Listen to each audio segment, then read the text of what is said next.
Winning is a lot of fun. So what do the Raiders need to do to keep having fun? That plus a whole lot more comes up on Friday's edition of the Locked On Raiders podcast, October 20th, 2023. Just win. Just win.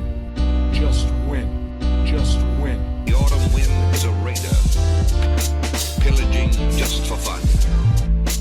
He'll knock you round and upside down and laugh when he's conquered and won. And won. And won. And won. And won. And welcome in, Raider Nation, to another edition of the Locked On Raiders podcast. Thank you so much for making the show your first listen of the day. Make sure you subscribe or follow for free on YouTube or wherever you get your podcasts to get the latest edition of the show as soon as it becomes available. Of course, as always, if you're checking us out on YouTube, we do appreciate you. Doesn't matter if it's 3 minutes or 33 minutes. We appreciate your time each and every day, and we definitely appreciate my man Ari, who does a great job getting us up on YouTube each and every day. You can hit him up on Twitter at Ari Produces. You can hit me up on Twitter as well at your boy Q254. And we got the Locked On Raider podcast voicemail line at 707-654-4693. Your calls and texts will come up in segment number 3 of today's show. Got a lot of them trying to get to. I'm not going to get all of them on. It's never personal. I apologize in advance for not getting your calls and texts on. I try to do the best I can, but there's a ton of feedback, and we do appreciate that. But like I said, I'll get as many on as possible. It's never personal if I don't get your call or text on. That's coming up in segment number 3. Segment number 2, I like to always give you the keys to victory. What is it going to take for the Raiders to go to Chicago on Sunday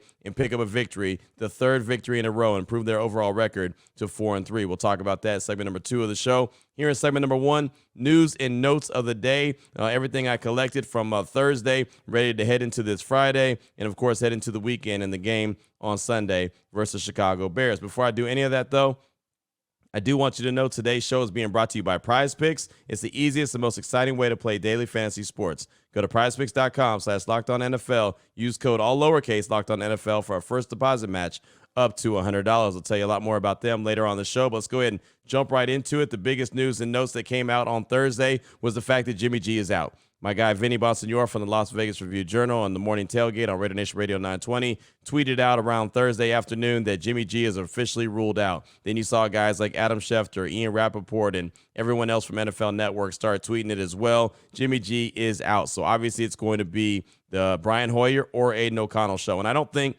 that comes as a big surprise.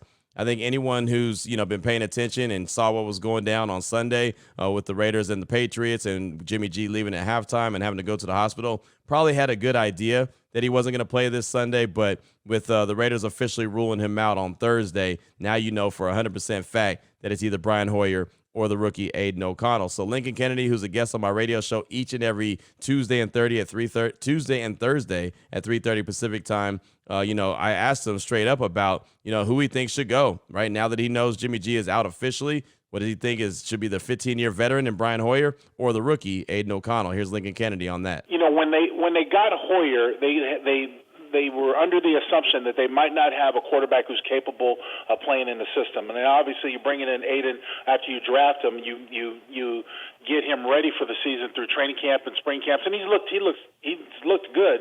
I think the promise is bright. The future is bright behind Aden. I'm just more so concerned about the season here and now. The thing is that you don't want to get a rookie ready to play, have him play, then bench him. Because your starting quarterback comes back and so on and so forth. You want to kind of have a rookie stay in there so he can get his lumps, see as many plays as he can. So that's probably why I would go with Hoyer. I think the season, there's still too much of an urgency cue right now to win now. And I think the season is still in line with being at 500. You can do that. That's why I would go with the veteran more than a rookie. So there's Lincoln's reasonings, and they're similar to reasonings that I've said multiple times. And a lot of people know that I think that they should go with Brian Hoyer, but I understand the argument for Aden O'Connell. So I'm sure those guys know.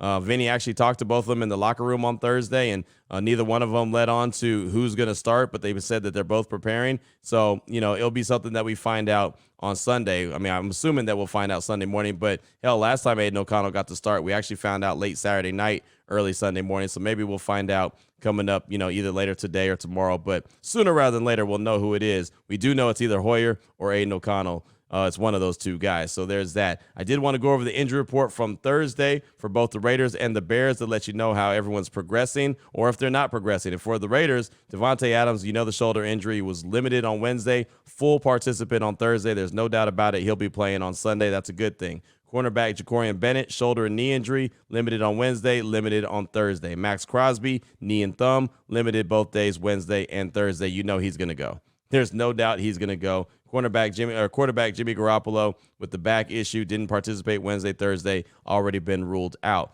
Cornerback Tyler Hall with the ankle injury, limited Wednesday and Thursday. Tackle Justin Herron, concussion, did not participate on Wednesday, limited on Thursday, so it sounds like he's progressing, but of course he's got to pass the concussion protocol. Cornerback Nate Hobbs with the ankle injury, didn't participate Wednesday and Thursday. Definitely don't think he's going to be playing on Sunday. And then linebacker Robert Spillane with the knee and shoulder injury, full on Wednesday, full on Thursday. He is good to go. Now for the Bears, as the Raiders, you can see they somewhat got better, right? I feel like that for the most part, they improved some of the status of some of their guys. The Bears did not. Offensive lineman Nate Davis, ankle injury, didn't participate on Wednesday, didn't participate on Thursday. Offensive lineman Dan Freeney, knee injury, limited on Wednesday, did not participate on Thursday. Something to pay attention to. Quarterback Justin Fields with the thumb injury, didn't participate Wednesday or Thursday. Don't anticipate him playing at all. Running back Travis Homer, hamstring injury, limited, full participant. So that's an upgrade right there. Defensive back Eddie Jackson, the safety with the foot injury, limited on Wednesday, did not participate on Thursday. So that's a step backwards. Running back Roshan Johnson dealing with a concussion, no participation on Wednesday, no participation on Thursday. For the most part, it feels like he's not going to be playing on Sunday either. Offensive lineman Doug Kramer Jr., thumb injury, full participant both Wednesday and Thursday. Unique Ngakoue, back injury, limited on Wednesday, full on Thursday. He'll be good to go on Sunday. Defensive back Terrell Smith, illness, did not participate both Wednesday and Thursday. Offensive lineman Darnell Wright, the rookie out of Tennessee, number 10 overall, shoulder injury, limited on Wednesday, didn't participate on Thursday. That's a big deal because that offensive line is already a mess. And tight end Mercedes Lewis had a rest day. He wasn't listed on Wednesday, didn't participate on Thursday, but that was just a rest day. So there you go. There's a few guys that really could be key cogs in this game coming up on Sunday that did not participate on Thursday. We'll get another report today, and then we'll find out on Sunday who's in and who's out. So very interesting. I definitely want to continue to monitor those guys on the Bears side of things. Pretty much have a good idea who's in and who's out for the Raiders. Real quick before we get into segment number 2 and start talking about the keys to victory, what the Raiders are going to have to do to improve to 4-3 and get the victory on the road in Chicago and their third victory in a row. Courtney Cronin, she works for ESPN. She does a fantastic job. She's all over ESPN. She's on First Take. She's on Get Up. She's on Around the Horn, PTI. I mean, she's on all these different shows, right? She jumps on these shows. She covers the Bears on ESPN.com. She does a fantastic job. She was on my radio show, Raider Nation Radio 920 Unnecessary Roughness on Wednesday and was talking about the Bears. And so most likely Justin Fields won't be going, so it's going to be Tyler Bagent, the rookie. He's a D2 guy, right? He came from a very small school, undrafted free agent. He came in last week versus the Vikings when Justin Fields went down. Since he's most likely going to be the guy getting the start on Sunday, I asked her straight up, who is this guy? What can you tell us about him so we know who the Raiders are facing? So here's Courtney Cronin on who is quarterback Tyler Bagent. I think it's hard to put a pin or figure out what he is as a player. I asked Tyler Scott and DJ Moore about that today, and they couldn't really tell me what is his identity as a player. And so I asked Tyson Bagent that exact question. He said, it's a hard question for him to answer. He's not a pocket passer, but he's not a dual threat quarterback. He's somewhere in the mix of all of those things, which most good quarterbacks are, but I think he's still trying to figure that out. We know what he was at the Division II level, and of course it's going to be different from what he can be potentially at the NFL level. He's got a really decent arm and pocket presence where he can hang in there. I think that's the thing, that you go from Justin Fields, who is a natural runner, who can do a lot of different things, has a strong arm, and some of those things are different with Tyson Bagent. But what you see with Bagent is somebody who, I think some of the mistakes he made in the game against the Vikings, to watch him pretty seamlessly bounce back from that. So he has that strip sack that's returned 46 yards for a touchdown, and 3 drives later, he leads a touchdown drive of his own. The Bears offense wasn't able to do that earlier in the game with Fields in. So to see Bagent do that, that's a great sign that at least He's somebody who doesn't dwell on, negative plays. At the moment's not too big for him because, of course, we can talk about that and people can downplay that all they want and say, he worked to get here, he's beating the odds. But when you're in a moment like that, that's pretty substantial of making sure that you don't get the yips or you don't have a mistake compound itself with another mistake and then the game gets out of hand. I thought that he did a really good job, especially after that first turnover that he had. Of course, we know the game ended with an interception, but I thought he did a good job bouncing back from that, and that's not something that you always see with quarterbacks who are not supposed to be playing in games end up finding their way into games. So he's a very confident young man. I got that from what Courtney had to say right there. And, he's a guy that's going to make some mistakes. He's obviously getting the very first start of his career. He's an undrafted free agent. Behind him is Nate Peterman, which is pretty interesting. But, it's not a guy that should beat the Raiders at all. Now, the Raiders have made guys look good that shouldn't beat them before. So I'm not going to sit there and say it's going to be a walk in the park. It's not. But he is not a guy that on Monday we should be talking about how the Raiders lost to Tyler Bagent. Just straight up. I'll say that, and I'll say it right now. Finally, from Courtney Cronin, the state of the Bears offensive line. I talked about Darnell Wright and the fact that he didn't participate on Thursday's practice, and he's a big-time player, the rookie out of Tennessee, number 10 overall. But that offensive line is in a mess. So here's Courtney Cronin just talking about the state of the Bears offensive line. Where are they right now as a unit? Another state of flux. This is their 30th combination in 23 games that they will have utilized. Wow. And that's tough because when they have so many pass protection issues, it's not just guys not knowing what to do. It's different skill sets up there and not having the best five out there because of injury. And so we talked to Cody Whitehair today. I do think that he is not going to be the center this week. I would imagine that ends up being Lucas Patrick and that they slide Cody Whitehair over to guard because Nate Davis is got an ankle injury and he's not playing this week.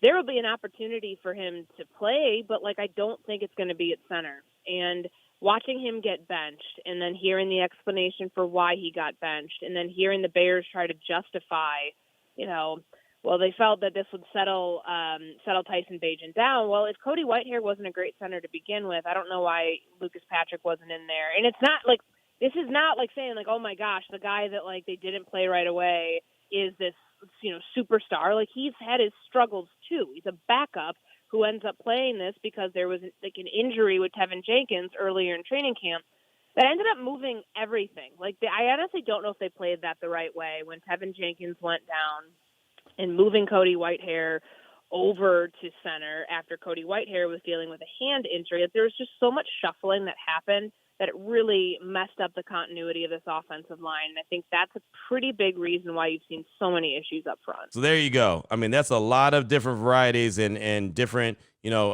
just kind of mixing and matching of that Bears offensive line, which is not good for them. As we all know, watching the Raiders and knowing that they're trying to find the right fit, and they did that last year for a few games, right? 5 or 6 games before they settled in on a starting 5. And, of course, there's been some, in and out so far this year as well. But more of that is just kind of substitutions for different packages as opposed to, no, that's not the right guy. That's not the right guy.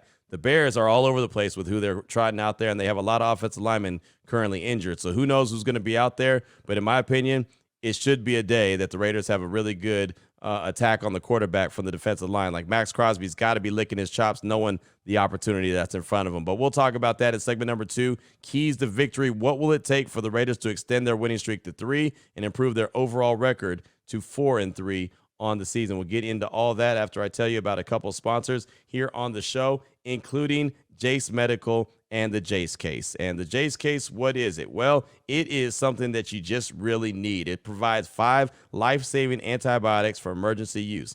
All it takes to get a Jase case, you just got to fill out a simple online form. In some cases, jump on a quick call with one of their board-certified physicians. When you do that, right, they'll figure out exactly what you need. They'll hook you up and, like I said, get ongoing care from any of the treatment-related questions from their physicians. Doctor-created and doctor-recommended. The main thing with the Jase case is they don't want you to be caught unprepared. Life happens. Sometimes you need a blank case, right? That's what it could be. Everyone should be empowered to care for themselves and their loved ones during the unexpected. Jase handles everything from online evaluation to licensed pharmacy medication delivery and ongoing consultation and care. And as a matter of fact, right now, not only can you customize your Jase case and you can add on some medications, but you could also get a gift card for your Jase case, so you can give loved ones the Jase case if you want to do that. If you want to gift it to them, you can do that right now. You can buy that gift card for your family or loved ones, and they can get their own. Go to jasemedical.com. Use the code LOCKEDON at checkout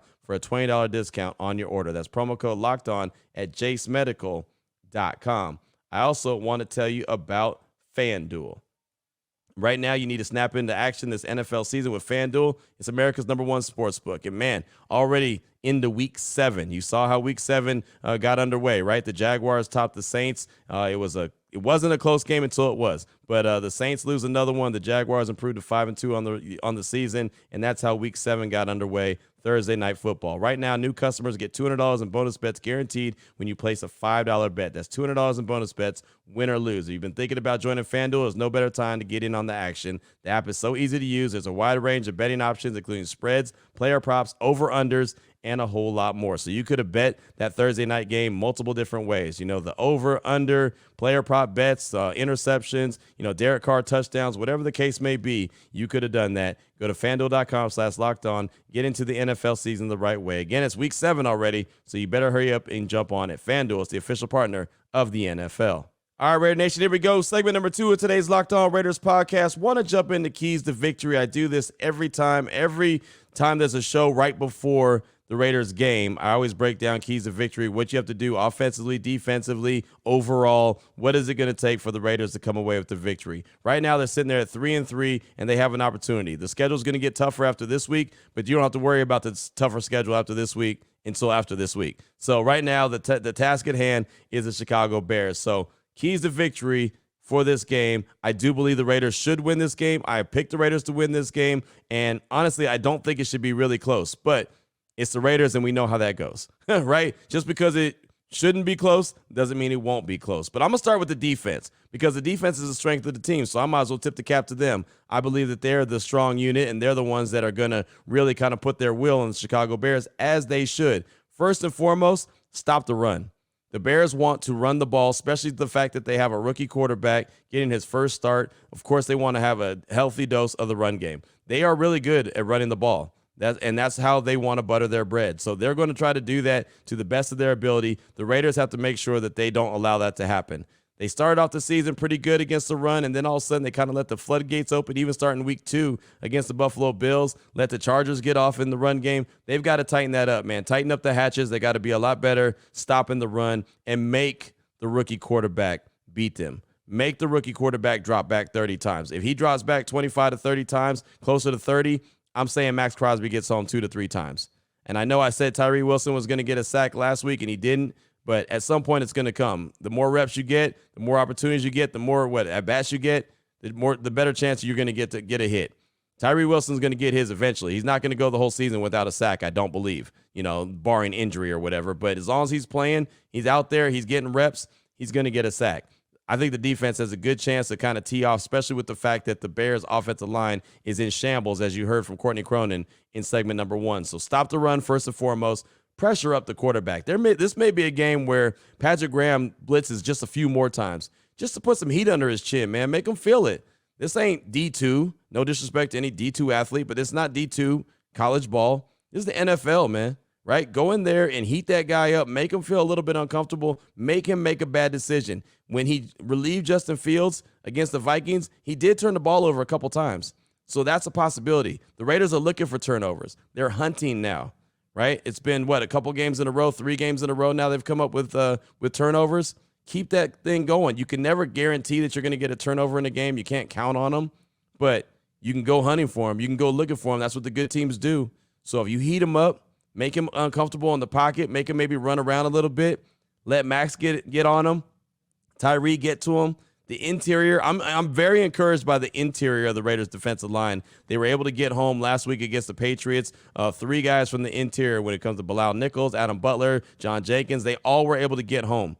If they can start consistently getting pressure from the interior, this Raiders' defensive line can end up being a nasty unit, right? I'm not saying that they're going to all of a sudden be the 85 Bears or, the Baltimore Ravens that won the Super Bowl on the strength of their defense. I'm not saying that at all. I wouldn't be crazy like that, but they can be a big-time strength of the defense, and then this defense be a big-time strength of the team. Finally, just don't let DJ Moore get loose, right? He's the guy that they made the trade with Carolina when they ended up trading the number 1 overall pick, and DJ Moore was part of that package, and he's shown that he could play, right? I mean, everyone knew he could play before he went to Chicago, but Chicago's like, hey, man, that's a dude. We've got to make sure we get him the rock, so just don't let him get loose.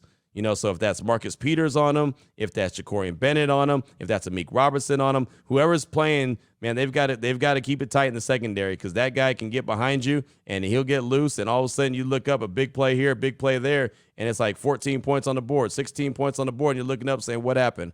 Right? So that's what the Raiders can't do, allow the big play to happen. And if the big play is going to happen, it's going to happen to that dude, DJ Moore. So you got to watch out for him. So defensively, stop the run, pressure the rookie quarterback. They got a bad O-line. Light them up a little bit. Patrick Graham could blitz a little bit. That would be good. Create a turnover too, and don't let DJ Moore get you with the big play.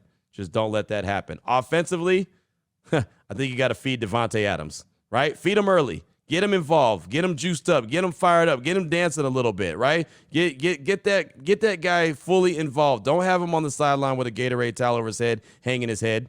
And please, for the love of God, stop leaving him out there to dry and get blown up on passing plays. Don't do it. I don't care who it is. If it's Hoyer out there, if it's O'Connell out there, don't set the man up for failure. Man, I mean, it's already, every play is like a mini car crash, but they're trying to get him into a 16-car pileup every time that they, throw the ball and put him in harm's way. So get him involved early. It's probably going to be a lot of Devontae versus Jalen Johnson, a lot, right? A matchup that he's used to from his time in Green Bay. He can dominate. I like Jalen Johnson a lot, but he ain't stopping Devontae. Get him involved.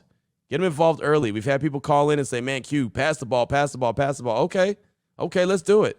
Let's do it. Get Devontae involved early, because if he's involved early, that's going to open things up for Michael Mayer, who's obviously been part of the game plan the last couple of weeks, and it's also going to do what I think is most important, get things opened up for Josh Jacobs. You get Devontae involved, that's going to help out Jacoby Myers. You help Jacoby Myers out, that's going to help out Michael Mayer, and that's all going to help out Josh Jacobs getting the run game going. It's got to be a balanced offense. I'm not saying, throw the ball 40 times and only run it 10. I'm not saying that at all, but you might have to start out passing the ball just to loosen things up. The Bears are actually pretty good at stopping the run, so you may have to loosen them up a little bit by going to the passing game. If that's what you got to do, then that's what you got to do. So go out there and do it. But try to stay balanced. The run game has got to get going, and Josh Jacobs obviously has to be a part of the game plan. Overall, this is probably the most important key to a victory. And again, I do think the Raiders are going to win this game. Limit the mistakes, right? They were 1 for 6 in the red zone. I asked Josh McDaniels what the disconnect was. He said there wasn't a disconnect, but he said it's the execution. He said it's the penalties, right? Taking negative plays in the red zone. It's already hard enough to score in the red zone. You can't afford a holding penalty. You can't afford an offensive pass interference penalty. You can't afford a false start. You can't afford, just a bad execution as far as pass, like sailing out of bounds. You've got to be on point in the red zone. So limit the mistakes, the self-inflicted wounds, the penalties, eliminate that, right? I mean, Josh Jacobs runs the ball, gets all the way down to the 4, and it's a holding penalty on Dylan Parham. Now it's all of a sudden it's back to the 14. Right? I mean, you got to avoid those negative plays. You cannot have them, but that's what's really going to help this team thrive. They can't be 1 for 6 in the red zone. They might be able to actually pull it off and still win the game against Chicago, but it doesn't matter, man. You want to see this team evolve and get better. So take this team and start working on that, working on playing a clean game. Eliminate those dumb, stupid penalties, right? Even the ones like Max getting, personal foul penalties. There's no reason. I get it that it's, they're tic-tac penalties, but they're calling them, so don't do it. There's no reason to set yourself up for failure, and there's no reason to set the team up for failure either. So got to stop with the dumb mistakes, self-inflicted wound. But simple as that. I do think that the Raiders go to Chicago. I do think that they pick up a victory. I don't want to make it sound like it's just no problem. Walk in there, stroll in there, pick up a dub, collect a check, and bounce. I'm not saying it like that, but this is a team that should not beat the Raiders. So they have to start going into teams and playing teams that shouldn't beat them, and they should just let it happen. Not all of a sudden have to get a safety at the end to win it or a pick in the end zone to survive, right? I mean, look, I appreciate that the Raiders are making those plays, but they've got to go out there and win a game that they should win. And when I mean win it, I mean win that thing, right? They should win this game by at least a touchdown, in my opinion. Again, just my opinion. That's what I got for you for segment number 2 of today's Locked On Raiders podcast. Keys to victory, Week 7 action, Raiders, Bears, Chicago, 10 a.m. kickoff Pacific time. So that's something to look forward to. I'm definitely looking forward to this game and looking forward to Monday, where hopefully we're talking about a victory Monday and I'm handing out game balls. But what's on your mind? Calls and texts are coming up next, 707-654-4693. I'll get to that after I tell you about the title sponsor of the show, which is PrizePicks. And what is PrizePicks? Well, it's daily fantasy sports, and it's probably the easiest one to play in North America. It's just that simple. You're not playing against me and you. We're not playing against a bunch of people. We're not playing against pros and sharks. You're playing against stat projections. That's it. So if you're looking at Devontae Adams and maybe he's projected to get 8 catches for 112 yards, and you say, yeah, you know what? I think he's going to get that because he spoke on getting targets this week. So you can say, yeah, I'm rolling with that. Or you can say, nah, don't think they're going to get it to him that many times, maybe only 6. So you'd say, no, I'll say he's going to get less than, not more than the projections. And I don't even know what the projections are. I'm just throwing an example out there to you, but it's that simple, right? It's that simple, where it's basically just you versus the projections. You can make your selections in less than 60 seconds. So in less than the time it takes for me to even read this commercial, you could already be done. Just that simple. And you could turn $10 into $250 with just a couple look, beep, beep, and you're done. And you can make that kind of money just like that. You can do that for quarterbacks, running backs, wide receivers, whatever the case may be. Whatever position you're thinking, you can do it. And if, in the case of what happened with Jimmy G, where he went out and he did not return, PrizePicks has the reboot policy. Your entries stay in play even if one of your players gets injured. For NFL games and college football games, top 25 matchups, if you have a player who exits the game in the first half and does not return in the second half, like Jimmy G did not, that player is rebooted. PrizePicks is the only daily fantasy sports platform with injury insurance, which is also pretty cool. Right now, go to prizepicks.com/LockedOnNFL. Use promo code LockedOnNFL for a first deposit match up to $100. Again, prizepicks.com/LockedOnNFL. Use the promo code LockedOnNFL for a first deposit match up to $100. PrizePicks, daily fantasy sports made easy. I also want to tell you about DoorDash. And the good thing is, well, the wife is home now. So now I don't have to worry and panic about DoorDash. And one time, Raider Nation, I really did this. I was doing a radio show, and I didn't have any food at all, and I got hungry, and the wife was in, where was she at? Arkansas. Yeah, she was at cousin's house, and she was in Arkansas, and I texted her, and I was like, wife, we have no food. And she's like, do you need me to DoorDash you a pizza? And I said, yeah. So she DoorDashed me a pizza from all the way from Arkansas. But it was great, right? I mean, it's just something that I needed. I was hungry, and she was like, I got you. I can make that happen for you. So right now, you want to DoorDash a pizza to a loved one, or, maybe you're smarter than me and you can do it yourself. You can get 50% off up to $10 value when you spend $15 or more on your first order when you download the DoorDash app and enter code LOCKED23. That's obviously subject to change. Terms apply. But again, 50% off up to $10 value when you spend $15 or more on your first order, which is awesome, right? I mean, that's just something that DoorDash is doing just for anyone who's using it for the first time. So make sure you go and check that out. You can get anything, right? Local foods, pizza, wings, sodas, burgers, right? Groceries. They have ways that you can do that as well. So just be prepared for game day. You know when game day is. You know when kickoff is. Stock up on your favorite appetizers or all your favorite tailgate gear on DoorDash. Get ready to watch your team win. Sunday morning at 10 a.m. is when kickoff is. So right now, get 50% off up to $10 value when you spend $15 or more on your first order when you download the DoorDash app and use the promo code LOCK23. Subject to change. Terms apply. Again, don't forget, use code LOCK23 for 50% off up to $10 value on your first order when you download the DoorDash app and spend $15 or more. Subject to change. Terms apply. Here we go, Raider Nation. Segment number 3 of today's Locked On Raiders podcast. Your calls and texts draft that Locked On Raider podcast voicemail line, 707-654-4693. Let's quickly jump into it and start off with Raider Ramos. He's calling to talk about Amik Robertson, the guy that is always doubted, but he never goes away, never gives up, and finds ways to make plays. Here's Raider Ramos talking all things Amik Robertson. Hey, Q. It's Raider Ramos here. Just wanted to give a shout-out. My first time ever giving a shout out to you. I listen to you every day on my way to work. How about Amik Robinson, man? Like, the guy has a lot of passion for the game, and I know you were talking about him in your last podcast, but there's a clip on YouTube about how he got on a call with John Gruden. The guy was crying. Like, that's the kind of players, like, We like to see who have a deep passion for the game and who can see it on the field. And like you said, you doubted him, and he's just been improving a lot lately. And but yeah, I mean, as far as the team, yeah, I mean, it's been a little different than we've seen before. Before you would see like, oh man, we would have to keep up with teams because we have to like outscore them and all that. But this year, I feel like it's kind of like the reverse. Now, like our defense is kind of like something we haven't had for a long time. Our defense is keeping us in games, and you know, they say defense wins championships, but hey, I mean, like, we'll see what happens for the rest of the season. But yeah, Ray Ramos out. Thank you for the call, my man. Definitely appreciate you. And yeah, I mean, Amik is that guy, right? He's earned the right to be on the field. The way he plays, the energy he brings, the want to that he has. Yes, is he undersized? Sure. But man, if there's one thing he's done, and I can appreciate, he's earned everything he's received. Nothing has been given to him. He's earned it. So when you say he's earned the right to be on the field, I co-sign that 100%. So if they roll him out there, which, you know, they did last week, they had him out there starting ahead of Ja'Cory Bennett, which is their draft pick. So obviously they see what Amik brings to the table. They love the guy. They've kept him around for a reason, and he makes plays. And that's the thing I appreciate the most. He finds ways to make plays. Even if he gets beat on a play or so, he doesn't let it bother him. He comes back and makes another play. Last week, he got called for a holding penalty. Very next play, he gets a sack. So, I mean, Amik is a guy that stays in the moment, stays in the game at all times, and definitely I can appreciate that. And you're absolutely right. He has earned the right to be on the field.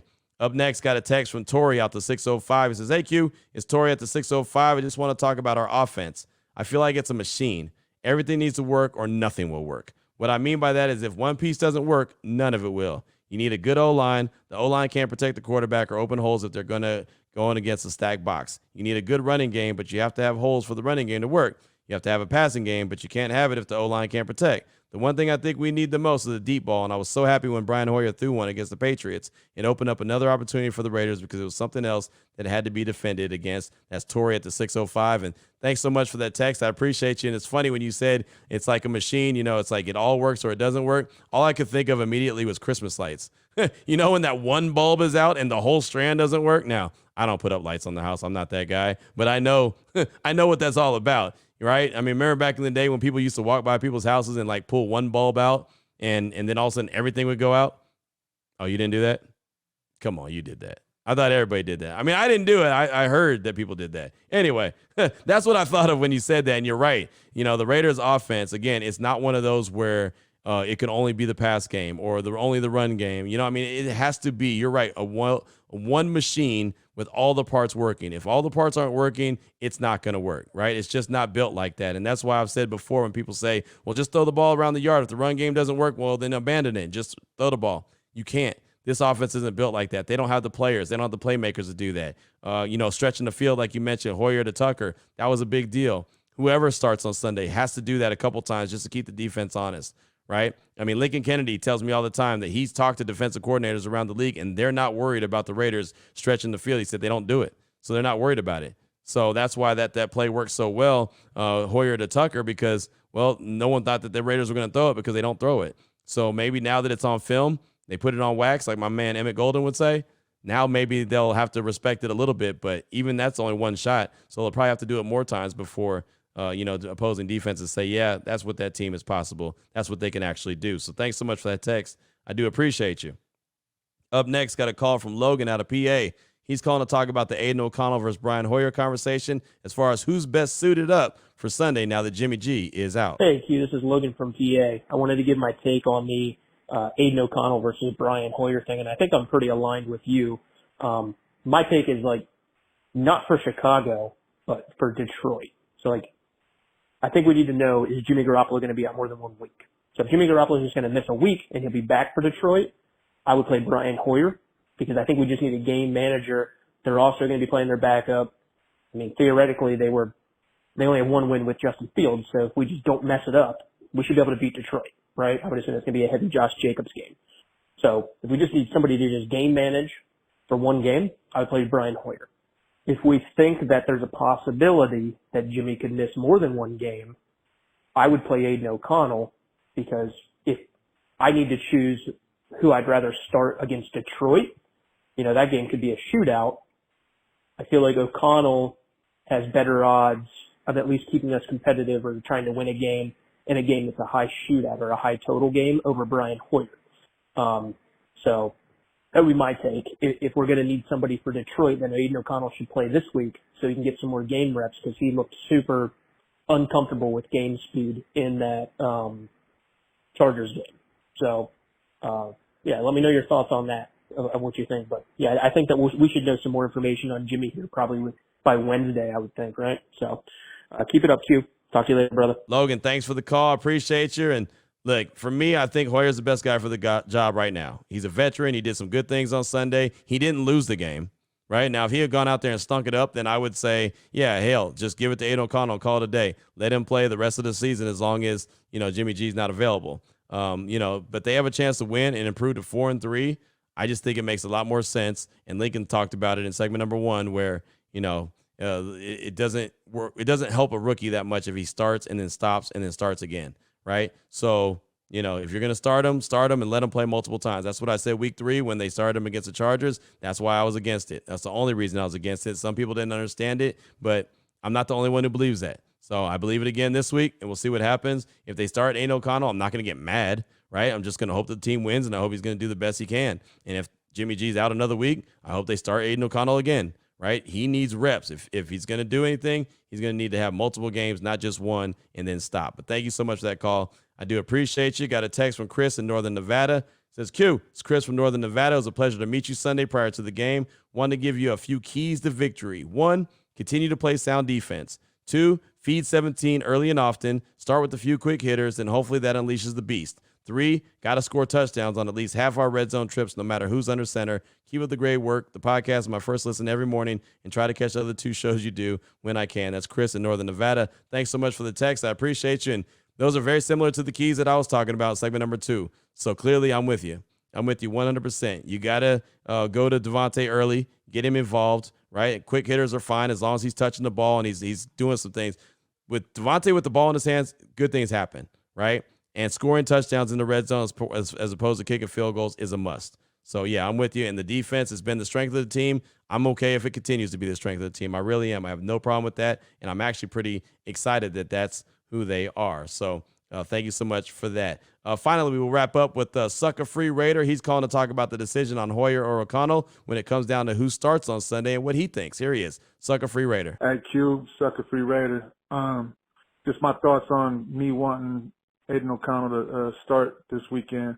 I know you said it's probably better if he doesn't, but just a flip side on that is like at my work, you know what I mean? They got something called acting. Like when the supervisor or manager's not in, I get to act as them for the few days here and there, and I'm grateful for that because it's preparing me. Whether it's a few days here and there, maybe 5 times a year, whatever. It just helps me because anything helps. Matter of fact, even better example, you've always wanted to be on the sideline, or I don't know what else you would aspire to be above that. I don't know, NFL Network or whatever. But anyways, like the sideline thing, you've been saying, hey, holler at your boy, get you on the sideline. That's like them saying, instead of hey, coming down a game or 2 here and there, Q, how about we just wait until maybe you could do a whole season. And then maybe that time never comes, or next year they got somebody else that they think might do it better, and you never even got a chance to do it once or twice. I think any experience is good experience, whether it's a game here or there. Because what I don't want is for this season to play out at 8-9 or 9-8 because we still think we got a chance, and Jimmy gets hurt 2 or 3 more times, and it's only Hoyer and AOC never gets to go back in, and we don't even know what's going on, and we try to get a quarterback next year. Blase, man. Give the boy a shot. I think any experience is good experience. You feel me? I'm out. Go Raiders. Thank you for the call, my man. I appreciate you. And you've got a lot of valid points, right? And I do believe there's a time when O'Connell will get his shot. It just feels like 3-3 with a super winnable game this week. It's not really the time, right? And that's how I felt week 3, going up against the Chargers. I didn't like the start and stop. I get it, right? And I can appreciate you bringing in, my case, but at the same time, I mean, we're doing 2 different things, right? I mean, there's guys that are professional fill-ins, and that's who Brian Hoyer is a professional fill-in. So I would have no problem if it's a 1 week thing. Now, if it's hey, we're going to get you out there and get a bunch of reps and let you continue to do it, then cool. But that's just me. You could be absolutely spot on right. And if you are, that's cool too. I'm okay with that. So anyway, great stuff, great feedback. It's always good to hear from you. Thanks so much for that. And that's all I got time for on today's show. We'll talk to head coach Josh McDaniels about 10:15 this morning. So maybe we'll get some clarity on who's going to be under center on Sunday. Maybe we will, maybe we won't. Who knows? But we'll talk to him, get his final thoughts ahead of the game before they head out and go to Chicago. And then the game kicks off at 10 a.m. Sunday morning Pacific time. So we look forward to that. And I do believe the Raiders will improve to 4-3, and we'll have good conversations coming up next week, starting on Monday as the Raiders prepare for the Detroit Lions Monday Night Football action. So until then, Raider Nation, take care of yourself, take care of your family, love on your family, have a fantastic weekend, and most importantly, as always, just win, baby.